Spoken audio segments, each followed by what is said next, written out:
Everyone, we're just welcoming everyone into the room. So just give us a few minutes while everyone joins and then we'll get started.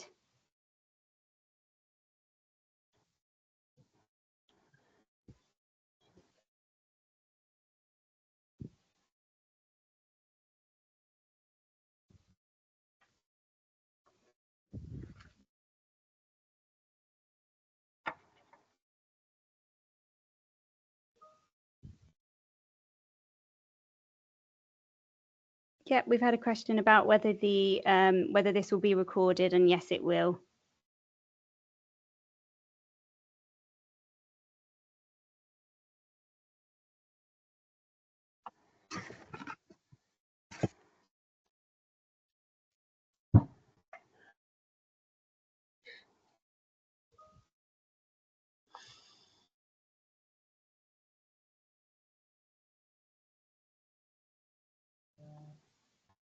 Okay, we'll get started in a couple of minutes, just letting some more people into the room.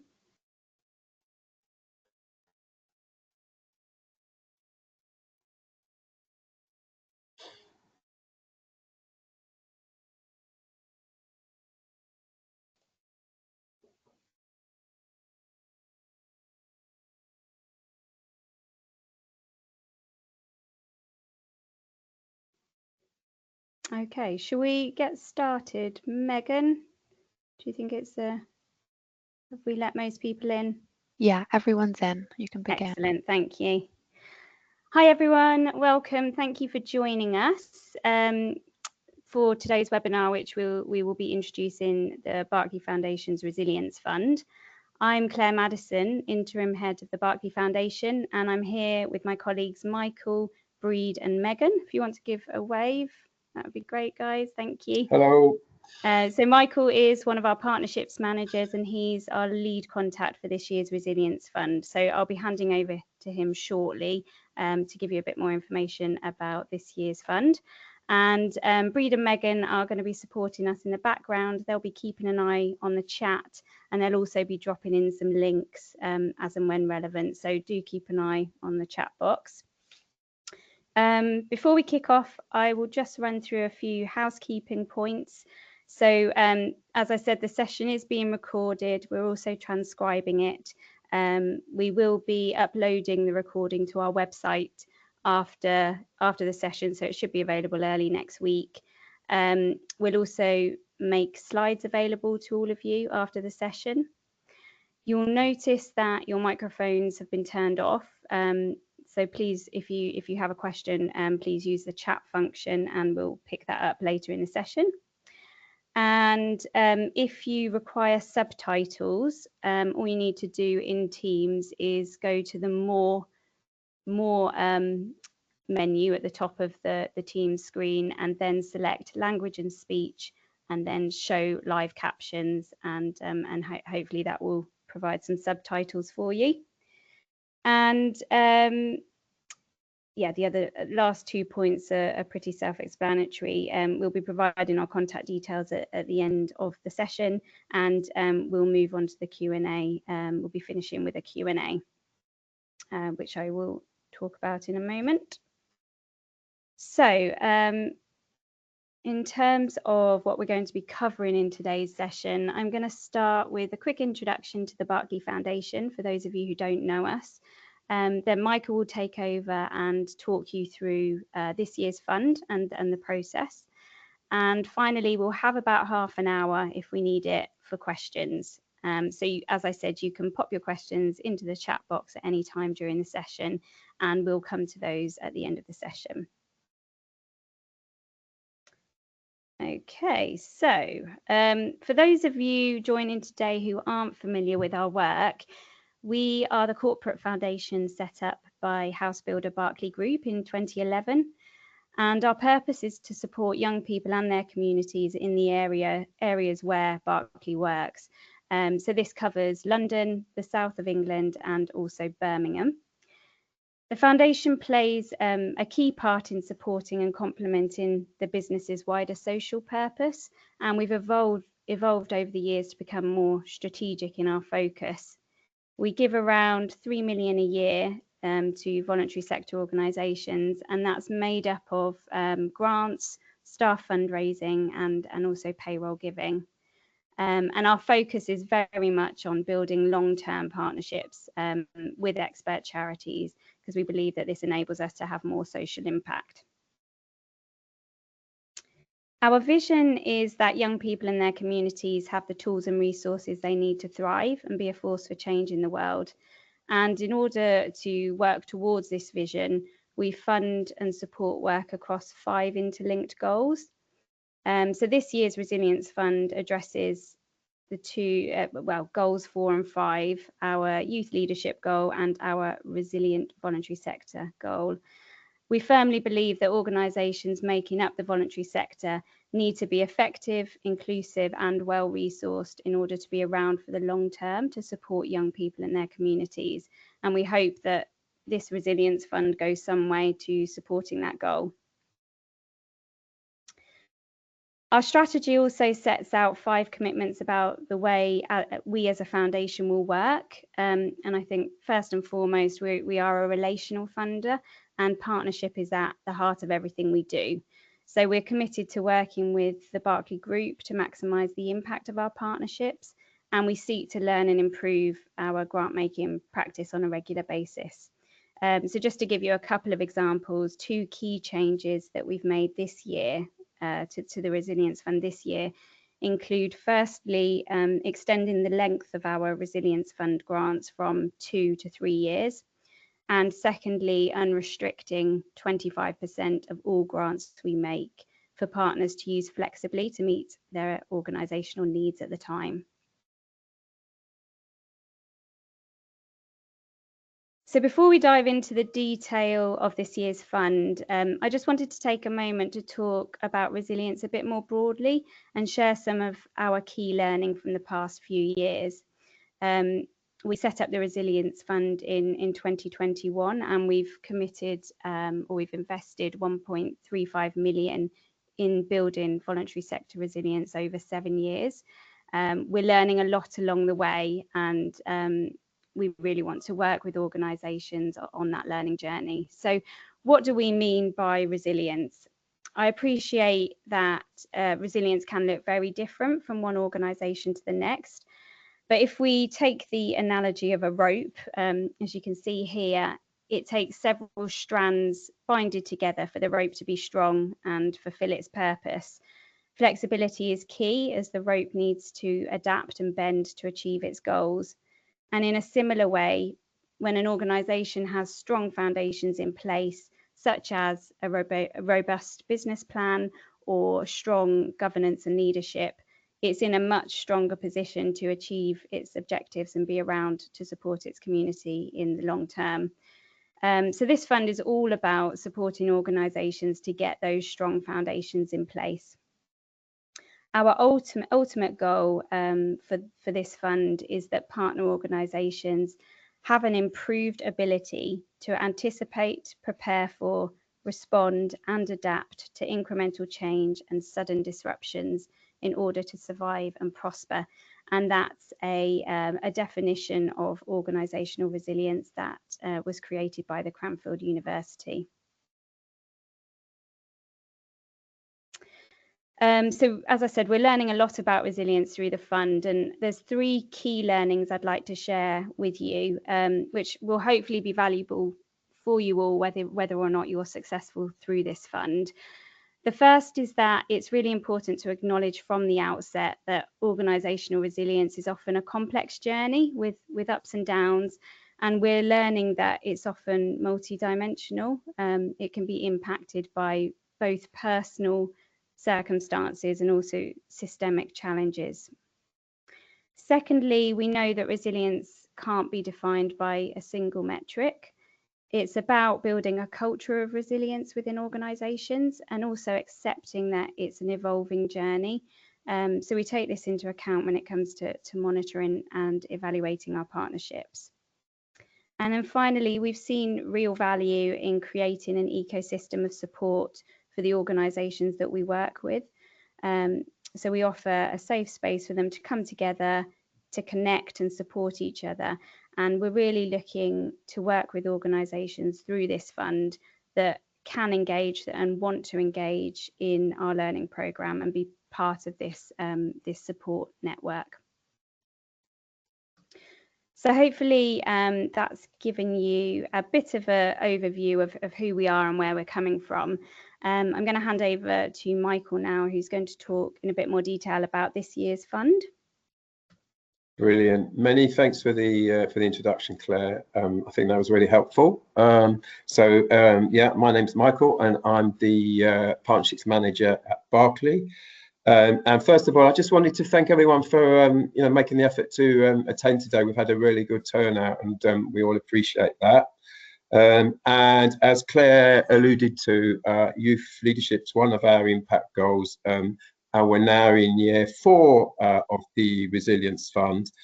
I'll just give before I get on to the detail of it, I'll just give a little bit of the context. So we all know that voluntary organisations have faced a lot of challenges in recent years, really. We've had the pandemic, we've had cost of living crisis, so demand has definitely escalated during that time.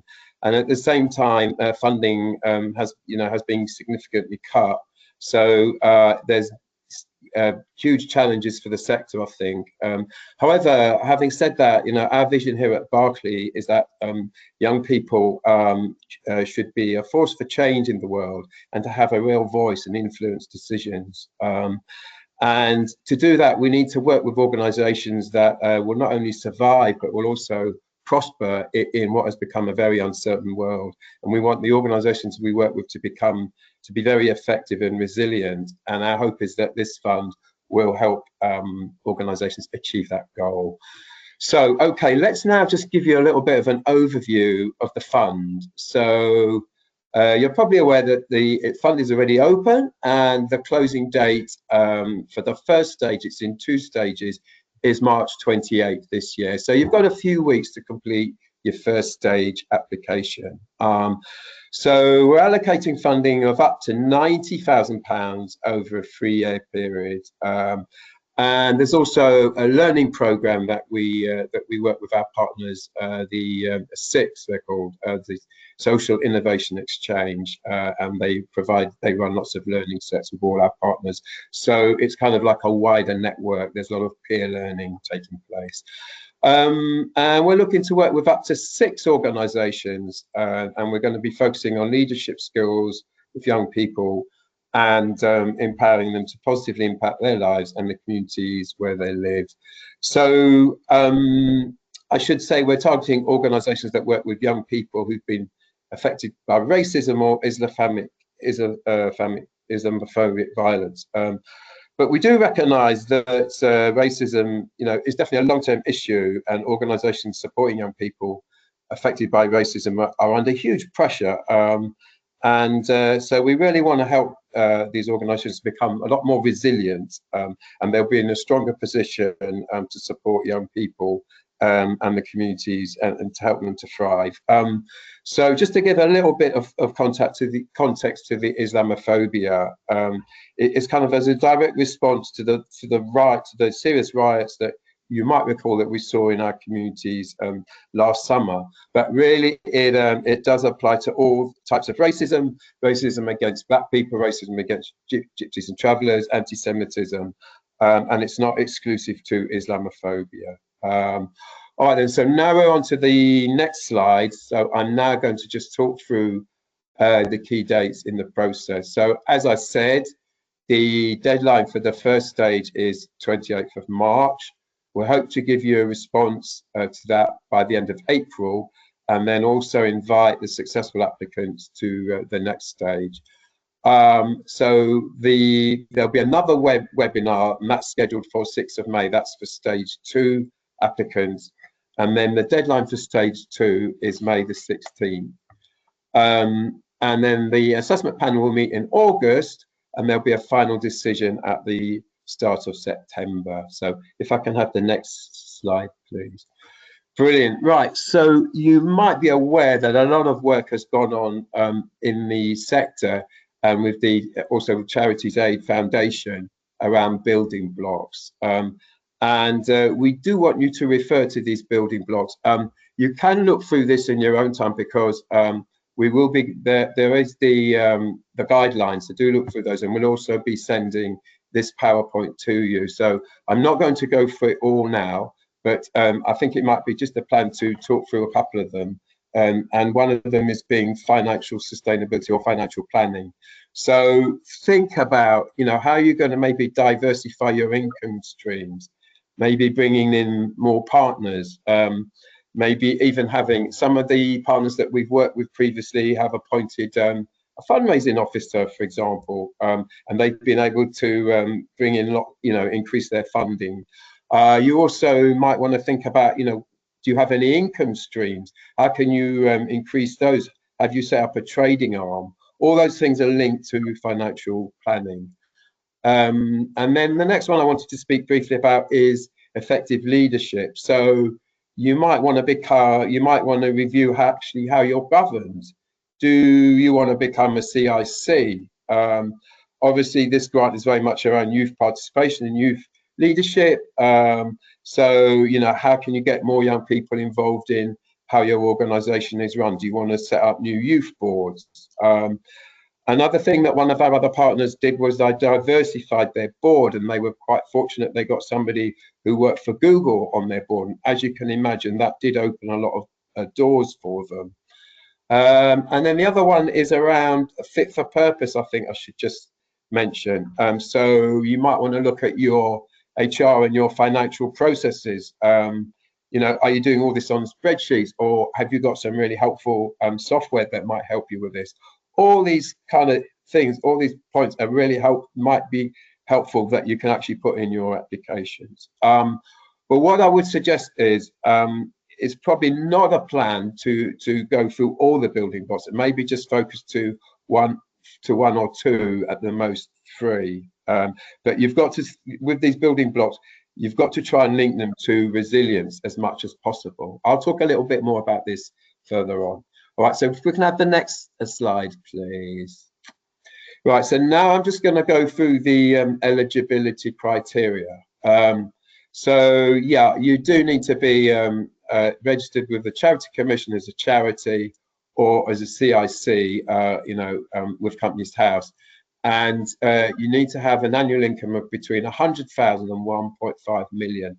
So we are really talking about here small to medium or size organizations, and not startups and not larger size organizations. I'm afraid there isn't really any room for any negotiation on that. And the other point is that you need to have at least 1 year of published accounts, and we will verify this through Companies House and or through the Charities Commission. So there's a list here of all the areas where we work. I won't read them all out, but they're mainly in London, the Southeast, and then we do go down to Somerset as well. And these are areas where we want you to work, because that's where Berkeley has most of its properties. So you'd need to have the majority of your work being delivered within those areas. So I mentioned before about building leadership skills, and that's really quite important. We see that as being a pretty critical in terms of the assessing the grant, and also that you can demonstrate to us that young people have a clear role and a voice at every level within the organisation. So I should also stress that the funding must be towards organisation development work and resilience, and not frontline delivery. So, for example, if you were an organisation that is providing temporary accommodation for young homeless people, and you wanted to appoint a supported housing manager, I'm afraid you wanted to get funding for supported housing manager.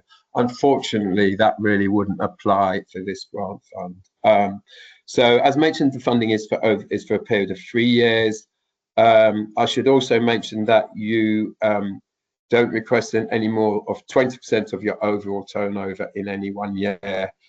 You need to have a safeguarding policy in place, which I would like to think most of you would do. And unfortunately, we're not in a position to support organisations who've had funding from the Resilience Fund in the past. But if you've applied to other funds, you would be eligible. Okay, so let's have the next slide, please. Right, so I'll quickly go through then what we can't fund.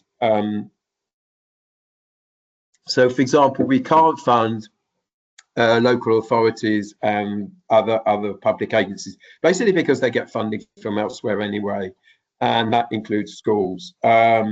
So organisations that don't work in our specified geographical areas I've already spoke about.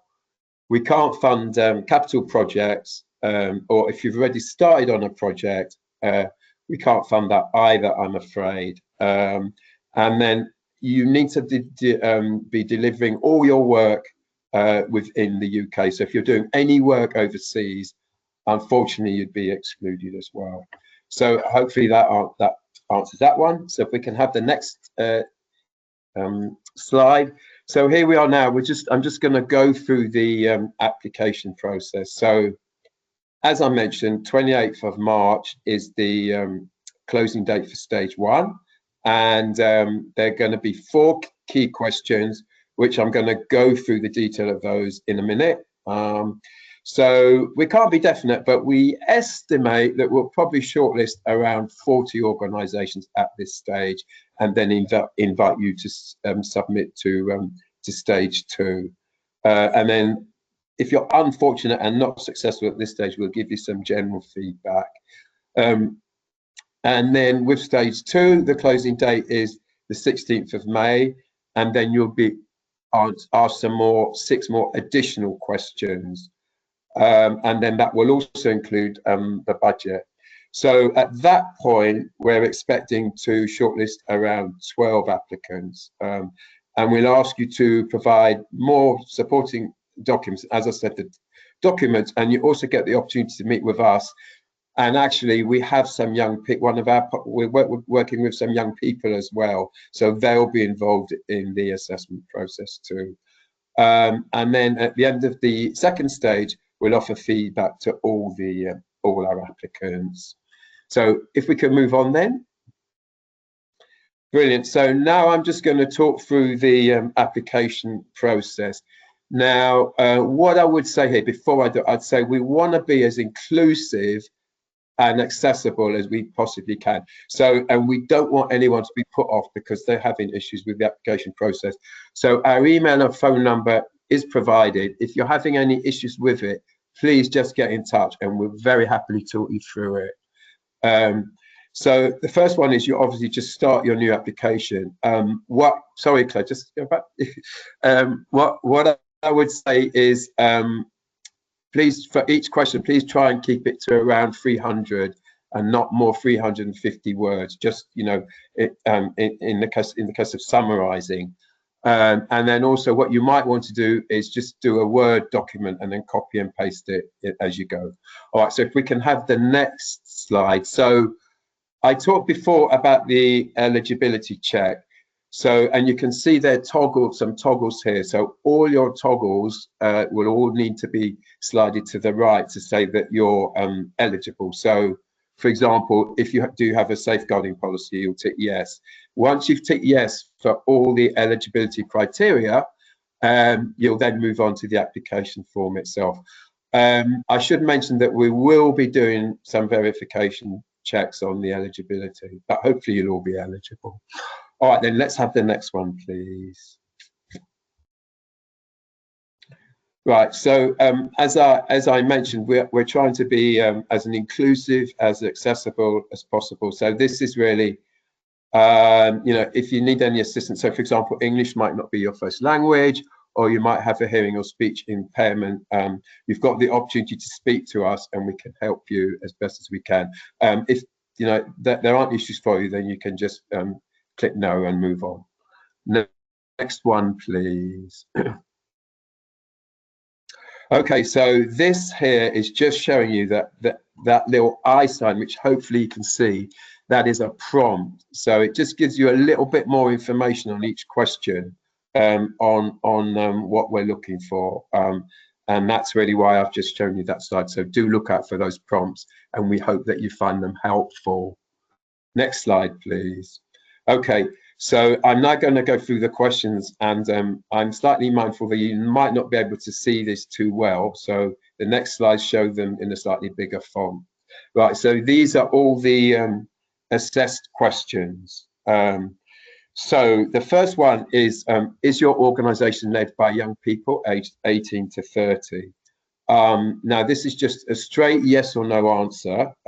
What do we mean by that? So it means when 75% or more of the board or trustees or the management committee and 50% or more of senior staff are within the 18 to 30 age range. So I wouldn't be too put off by that question because obviously not that many organisations meet that criteria, but some of the ones that we've worked with do. But it is just a yes or no answer. So the next one then is, tell us please about your organisation. Why do you exist? And this is really the chance to tell us of your story. You know, why were you set up? What's, you know, what your strategic objectives? Can you give a summary of your impact, what you've achieved? What's your mission or strategic objectives? What have been your key successes? Maybe where you're in, you know, where you're heading in the next few years. That's all very relevant for that one. So moving on to the next one. No, sorry, Claire, just the next question. All right, brilliant. How does your, please tell us about your young people and communities you serve, including how they're affected by racism or Islamic violence. So this is really about how you work. What's your approach? The majority of the young people that you work with might, for example, be from a global majority population. But if you can provide some evidence of how they've been impacted by racism, that'd be really great. If you've got your own evidence, that's fantastic. But you also might want to look at publicly available evidence. So, for example, looking at indices of deprivation or the census or National Office of Statistics. There's a lot of, if you can break it down to the area where you operate, that'd be really helpful. And then the next one is around building leadership skills with young people. So, are the young people that you work with, are they involved in running the organisation? Are they on the board, or do you have a separate panel with young people? Can you prove this? Is there any impact data for that? But also, it goes a bit wide. This one goes a little bit wider than that. So you might think, are the young people you work with, are they involved in social action projects, for example, environmental campaigns? Have you worked with young people to join other initiatives, for example, a youth parliament, advisory boards, or are you working with young people to actually get them into jobs, apprenticeships, qualifications, or training? All those things are relevant for that question. And then the next one is about resilience. So do tell us about how you're going to address that. For example, have you done a SWOT analysis? Have you had some business planning sessions with the board or other senior managers? Where does this come from? And quite importantly, what will the impact be?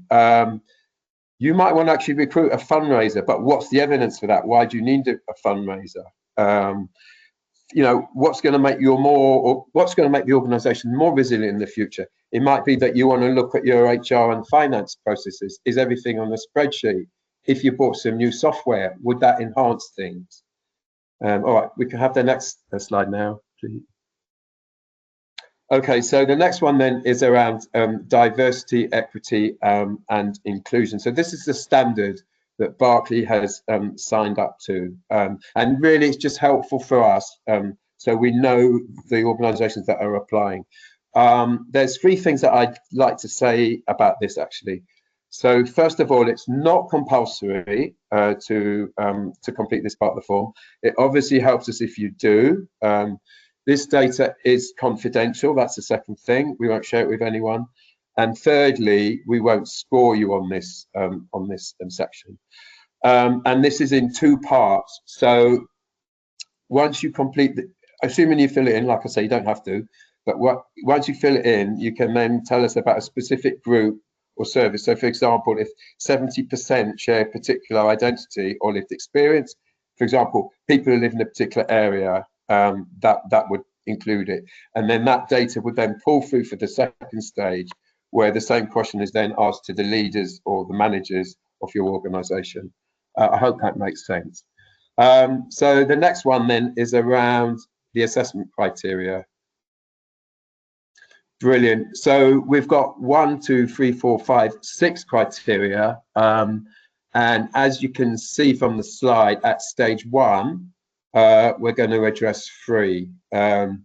So the first one is going to be around the organizational need, where there's evidence of a clear need that aligns with the building blocks. And a lot of work has been done around the building blocks, as I alluded to earlier. And then the second one is around the themes and criteria. Again,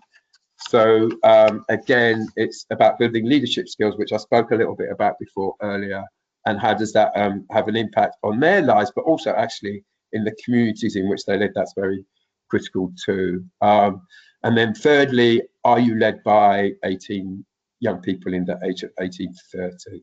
So that's how we're going to be assessing it. Hopefully that's helpful to know. So if we can have the next slide, please. Right, brilliant. So as I mentioned, the Charities Aid Foundation have done quite a lot of work actually on resilience, and other organisations have too. And they got together and asked some questions which you might want to think about asking with your trustees, your board, and also actually with the young people that you work with. So they're asking things, you know, this is a lot of blue sky thinking really, this question. So what are the hardest things for you to get funding for? If you had some spare time, if you had a spare month and you work for your charity, but you didn't have to do your day job, what would be the best use of your time? What are the underlying issues does your charity have that it either doesn't have the time or the expertise to fix? And finally, what's the biggest challenge to your efficiency? So you might want to have these questions at the back of your mind when you're applying. Next question, please. So the good news is you're very much not alone here when you're submitting this application. I've listed here a whole lot of resources that you can look at in your own time. I won't read them out, but hopefully you do find them useful, and there's other resources online as well. So that's just to let you know, and that will also be in the guidelines that we'll send you.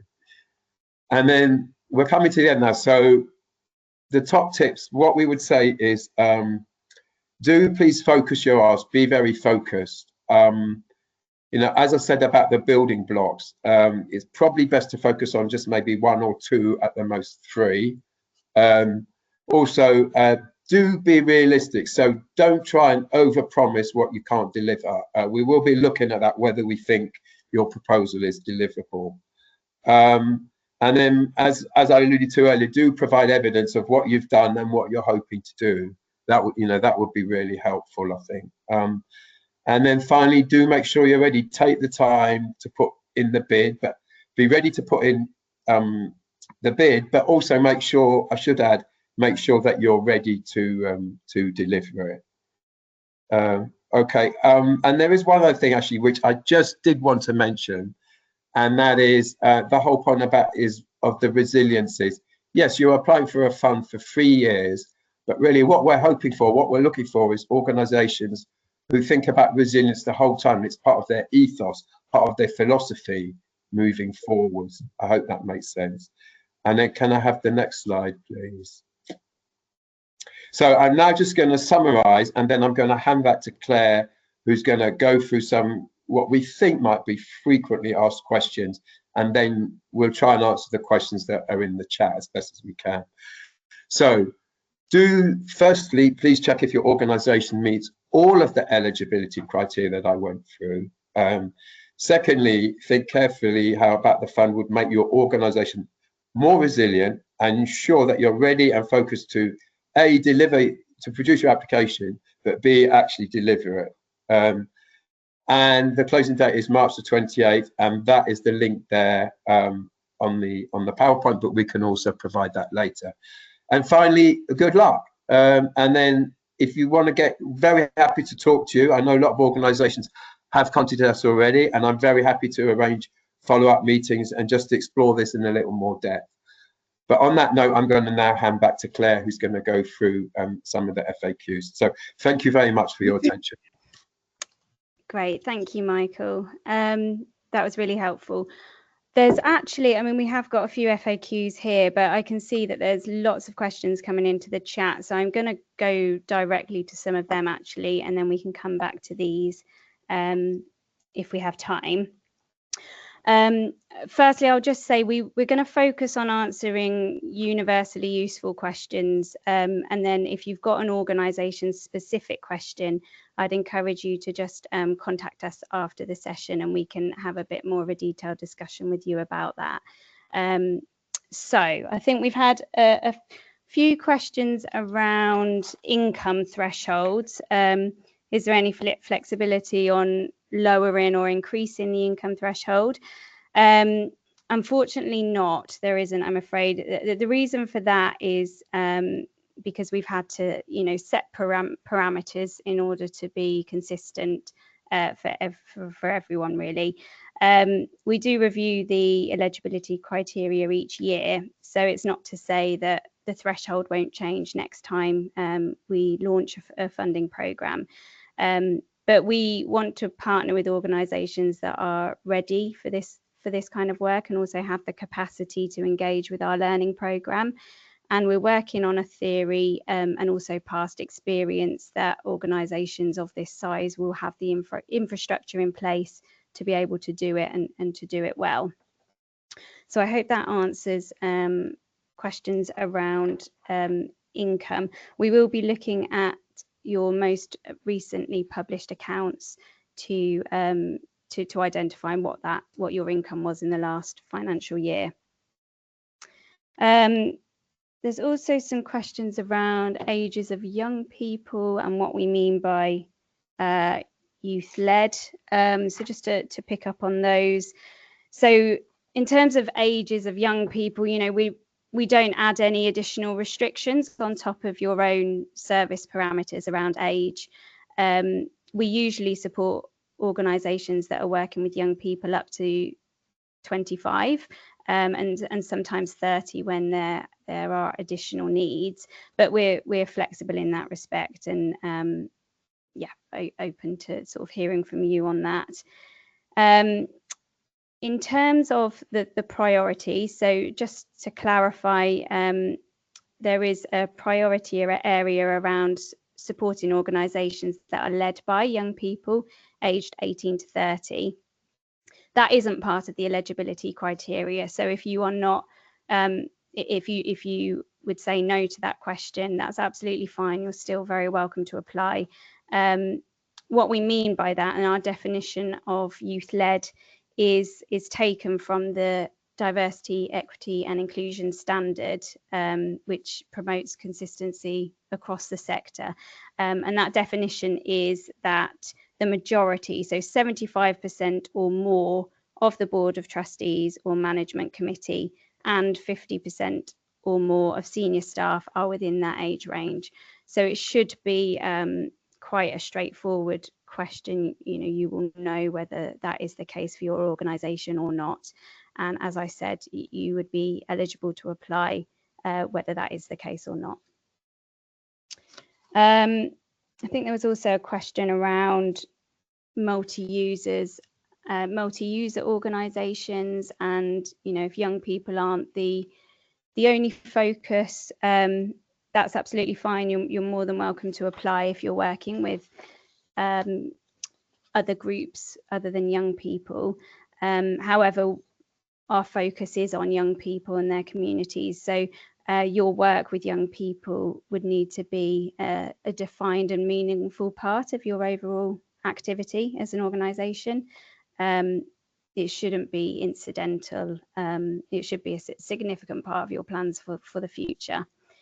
And I think there's questions in the application form that ask you to tell us a bit more about your work with young people. For example, how you're building youth leadership skills, and about the communities and the young people that you're working with. So there'll be opportunity for you to tell us a bit more there. What other questions? I think there was one around work that's already commenced. So what do we mean by work that's already commenced? Because we are unable to fund work that has already started. So what we mean by that is essentially we're not able to fund activities or salaries that have already been paid out or committed. but we're very aware that resilience is a journey, and if a project, you might want to put something forward which is part of a bigger piece of work. So it might be that you've started to do some work to build your organisational resilience, and you're looking for us to support phase 2 of that work or a development of that piece of work, and that would be absolutely fine. And again, you at stage 2, there'll be more opportunity for you to, if you're invited to submit an application at stage 2, there'll be opportunity for you to go into a bit more detail about the work that you would like to propose, and we can have discussions with you at that point and support you to put in a strong application. Right, what other questions do we have? How should the 25% unrestricted be shown in the budget we submit? So we do have a budget template. I think this question is probably more relevant for stage 2 applicants. We are planning to do a webinar, a Q&A webinar for organisations that get through to stage 2. So we will certainly address that question then.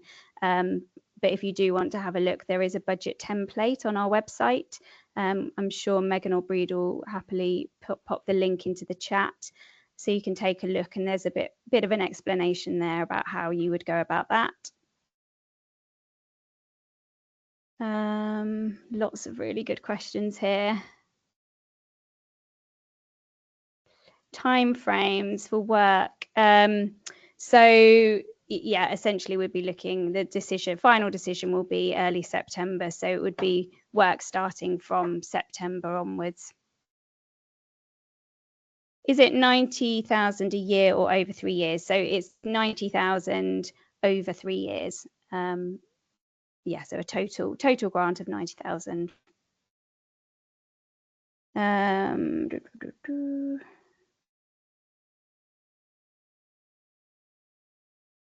Yeah, so in terms of the focus of the fund, so as Michael said, the focus is very much on organisations that are building leadership skills in young people. That is the primary focus. As I mentioned at the start, we have 5 impact goals, and youth leadership is one of those. So we want to work with organisations that are building leadership skills in young people. That is quite a broad thing, a broad topic, if you like. So what we've done to tighten the criteria further and to reduce the burden on charities and organisations that are applying, we've tightened it by adding a focus around organisations that are working with young people affected by racist or Islamophobic violence. That is not so, just in terms of, I imagine there'll be organisations out there that are working with a broad range of young people or communities, and that's absolutely fine. We don't need to know exactly how many people in your organisation fit that remit. There'll be questions in the application form for you to just tell us a little bit more about the communities you're working with. You might have some evidence of local need in terms of what happens in your communities, how they're affected by violence or other things in their communities. What else have we got?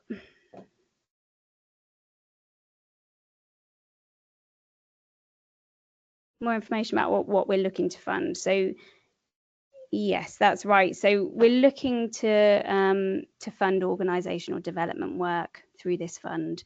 So that will be, as Michael, and if I just go back to the slide with the building blocks, that might be helpful. Here we go. So as Michael said, there's been a lot of work done in the sector about what organisational resilience means, and we've identified 5 key building blocks or pillars or foundations of resilience, which we believe are really important to building that organisational resilience. So there's some examples here of what we might fund. There's also some examples on our website. So on the Resilience Fund page of our website, you can read a bit more about some of the current partnerships we're working with and the current work we've funded through the Resilience Fund. But just to give you some ideas and suggestions, so we've worked with organisations to we've funded additional staff capacity to fundraise, to diversify their income. Some organisations have set up a social enterprise arm so that they can diversify their income and bring in money and reduce reliance on grant funding, for example. We've had other organisations whose profile has been very limited in their local community. So they've done a lot of work to improve their website and their marketing and their profile to sort of build their exposure within the community and more widely. We've also supported work around governance. So we've found that a lot of small to medium-sized organisations have struggled with their boards and not had the right governance structures in place. So we've supported like consultants to come in. We've paid for consultants to come in and support charities to work through those challenges and restructure their boards or their leadership teams. Yeah, I mean, there's lots of examples, and I think I would suggest having a look on our website and also in our latest annual review, which you can download from our website, because there's a section in there which covers a number of our partnerships under a resilient voluntary sector. And we'd be very happy to talk to you individually about your own organisational needs and help you identify things to work on going forward that this fund could support you with. Sorry, I appreciate I'm talking a lot here and I'm probably missing lots of questions in the chat.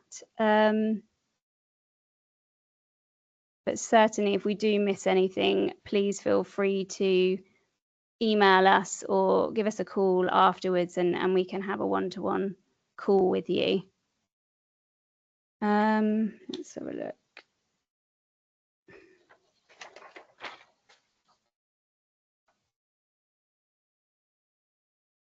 About systematic barriers in terms of racism, and I think that they're saying, does it have to be specific individual events? And I think that's right. We would include that systematic barriers that can be considered as racism.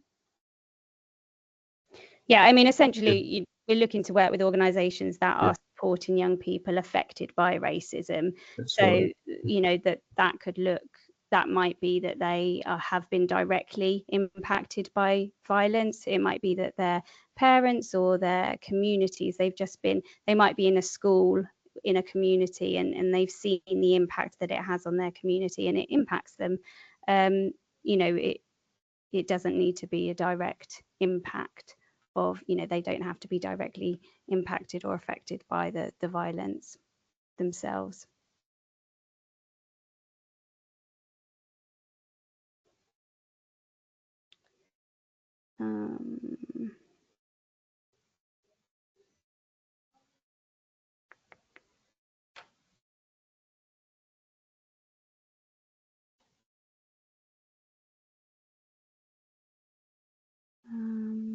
Sorry, I'm just running through the questions.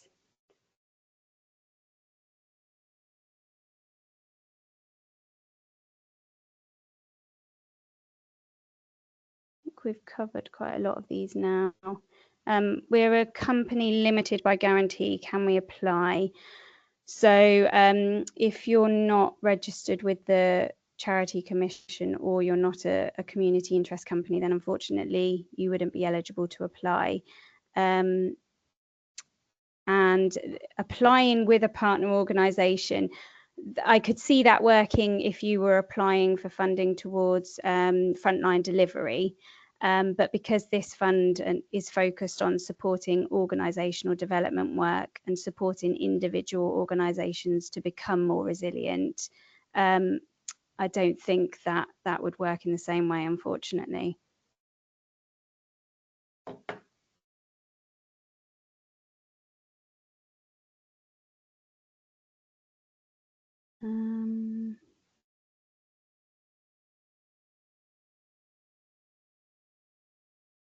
Talked about income.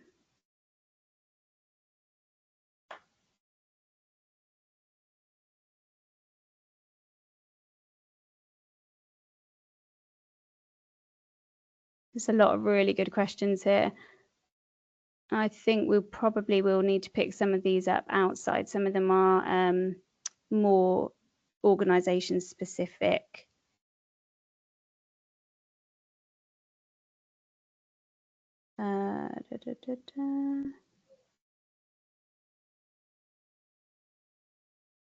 How many organisations will we be awarding funding to? So we're looking to work with up to 6 organisations. So it's likely to be 5 or 6, depending on how much is requested. So we have a total budget, and that will be split across 3 years. Is violence a critical factor? No, it's not a critical factor.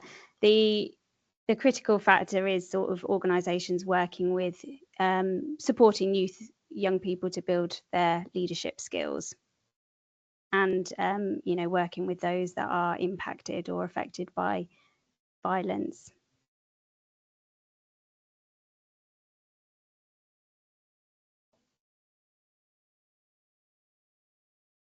Sorry, let me just read this. So you don't score on the question.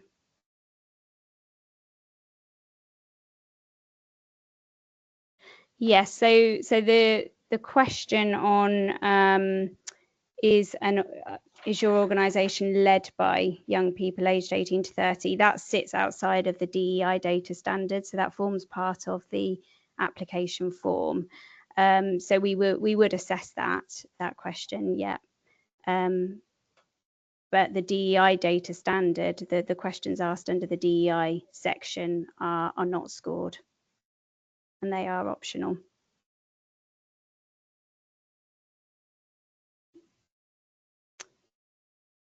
Okay, I think we've got 5 minutes to spare, so I think we've covered most questions. So I think we can wrap it up here. Oh, hang on, we have got another teen action. You've raised your hand. Have you popped a question into the chat?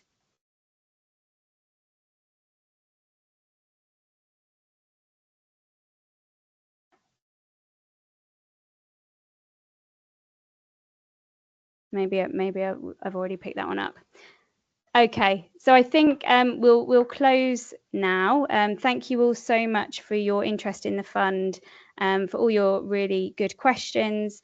And as I said, we're very happy to pick up the conversation with you offline and answer any further questions that either haven't been answered or that you have follow-up questions that you may have. So our contact details are on this slide here at the bottom, and our funding guidelines are on the website. We will also add the recording of this session to the website as well. Okay, so thank you very much, everyone, and I hope you all have a great rest of the day.